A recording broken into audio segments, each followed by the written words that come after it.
Merde, mais quand est-ce qu'on va se réveiller et qu'on va comprendre que tout ça, il y a des lobbies, qu'il y a des boîtes pharmaceutiques, qu'il y a des lobbies pharmaceutiques, qu'il y a des lobbies médicales, réveillez-vous.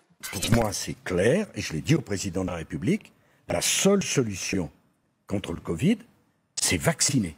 Vacciner matin et soir. Vacciner 7 jours sur 7. Il faut vacciner jour et nuit. C'est la seule façon de s'en sortir, et c'est la façon d'ailleurs qui coûtera le moins cher. Ouais, moi, je me demande quand même s'il n'était pas un peu con. Nicolas Sarkozy, donc l'ancien président de la République, a été mis en examen pour 3 chefs d'inculpation. Le premier, c'est corruption. Le deuxième, c'est financement illégal de campagne électorale. Et le troisième, c'est recel de fonds publics libyens. Réveillez-vous. Le test coûte 31 €. Il était à 61 €. Il était à 61 €. Il coûte maintenant, alors en 6 mois, comme quoi on voit le pouvoir des lobbies, en 6 mois, moins pratiquement 50%. D'accord ? Le coût du test entre la fabrication et la commercialisation, c'est fabriqué en Chine. C'est fabriqué en Chine. 2,20 €. C'est-à-dire entre la production, le transport et la commercialisation, il y a des bonnes marges. Ça coûte 2,20 €. Ouais. Il est vendu 36 €. Pendant 6 mois, il était vendu 61 € et c'est la sécurité sociale qui payait. Ouais. Posez-vous les bonnes questions. Le problème avec l'or, c'est l'effet qu'il produit sur les gens. Ça les rend fous. C'est des lobbies. On gère rien de plus, rien de plus. C'est une pompe à fric. Le Covid est une pompe à fric qui est gérée par des lobbies. Oula, on est sur un dérapage complotiste, là. Je suis pas anti-vax, je le dis. Je suis pas dans le complotisme, je le dis. J'ai été vacciné, je le dis. Les gars, réveillez-vous. Il y a quelque chose. Il y a quelque chose qui se passe et que personne ne veut comprendre, que personne ne veut... Il y en a qui se gavent bien dans cette histoire. Mais c'est énorme ce qui se passe, c'est énorme. Mais c'est délirant. 26 milliardaires, ils concentrent à eux seuls autant de richesses que la moitié de l'humanité. C'est le dernier rapport d'Oxfam. Là, on est sur un dérapage complotiste, là. Nous sommes en plateau avec Pauline Leclerc. Bonjour, merci d'être avec nous. Bonjour. Bon, quand on voit ce chiffre 26 milliardaires qui concentrent donc la moitié qui concentrent autant de richesses que la moitié de l'humanité, on se dit que le monde est en train de devenir fou. Exactement.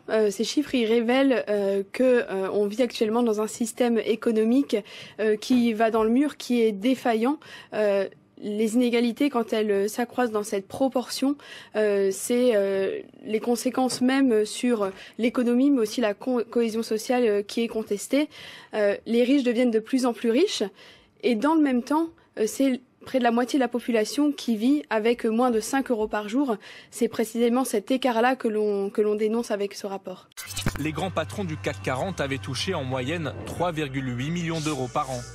En 2021, ils devraient percevoir 5,3 millions, soit 440 000 € en moyenne par mois. Des compagnies aériennes, des banques, des grands magasins, des géants de la technologie, de plus en plus d'entreprises américaines rendent la vaccination obligatoire pour leurs salariés. Et pour ceux qui refusent, c'est parfois le licenciement. 3 salariés récemment congédiés de la chaîne d'information CNN, ils avaient caché leur non-vaccination. J'enquête sur l'industrie pharmaceutique depuis 15 ans. Je m'intéresse principalement à la corruption dans le système de soins de santé. Et la situation perdure. Les entreprises pharmaceutiques continuent de tenter de payer les médecins pour qu'ils prescrivent leurs médicaments, avec tout type de cadeaux, des voyages, ou tout simplement avec des versements d'argent. C'est un problème majeur dans toute l'Europe qui est trop peu dénoncé. La transparence proclamée par les laboratoires pharmaceutiques est une pseudo-transparence, car ils ne publient pas la liste intégrale des noms des médecins qu'ils rémunèrent. Ils publient seulement le nom des médecins qui ont donné leur accord. Et en général, très peu donnent leur accord. Les médecins reçoivent des avantages de l'industrie pour intervenir dans des congrès scientifiques ou pour donner des cours de formation continue. En Allemagne, près de 65 000 médecins reçoivent de l'argent ou des dons. Oula, on est sur un dérapage complotiste, là. En France, vous aviez un système dans lequel vous disiez que chaque malade devait être soigné. que si quelqu'un perdait son travail, vous souffriez tous de cela et que cette personne devait être aidée. C'était votre éthique depuis des années. Et maintenant, vous commencez à rompre avec cela, avec une partie de votre âme. Vous avez commencé à devenir comme des Américains. Vous commencez à opprimer vos pauvres, à accabler les émigrés. Maintenant, votre journal télévisé commence ainsi. Cette nuit, dans un quartier de Paris, 3 Arabes ont agressé une vieille dame. Et ça apporte la peur dans le cœur du public français. Alors pourquoi en êtes-vous arrivé là ?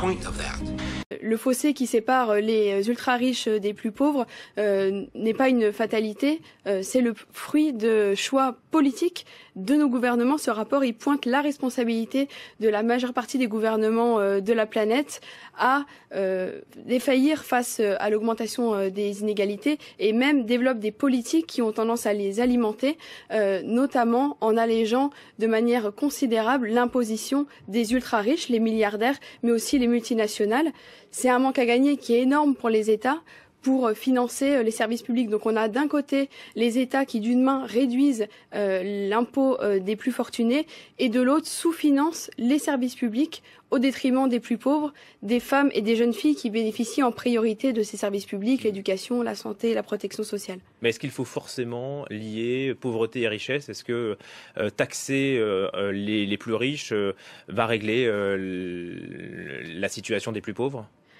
La fiscalité est un outil absolument clé et décisif pour réduire les inégalités parce que ça rapporte des recettes fiscales qui sont nécessaires aux États pour mener des politiques de redistribution et de partage de la richesse. On dénonce tout simplement une injustice qui amène à ce que ceux qui ont plus donnent moins. C'est l'injustice la plus suprême. La colère, elle est là depuis bien plus longtemps. Elle est là parce que M. Blanquer méprise les enseignants. Elle est là parce que on s'oppose majoritairement à sa politique éducative. On est là parce qu'il sous-investit l'école. Un ministre de l'Éducation nationale sous le feu des critiques des enseignants, mais toujours soutenu au sein du gouvernement. Et je redis évidemment notre soutien au ministre de l'Éducation nationale dans ce contexte. Je redis qu'il échange avec les enseignants en permanence, que c'est un dialogue qui n'a jamais cessé. Un dialogue qui s'annonce compliqué à l'heure où la plupart des syndicats d'enseignants, de chefs d'établissement et d'inspecteurs ont appelé à la grève dans les établissements scolaires. Je veux mettre au service des injustices plus de moyens. C'est pourquoi j'ai décidé qu'en novembre prochain, nous sortirons de l'état de droit. Permettant de compléter le dispositif. Et pour la précarité.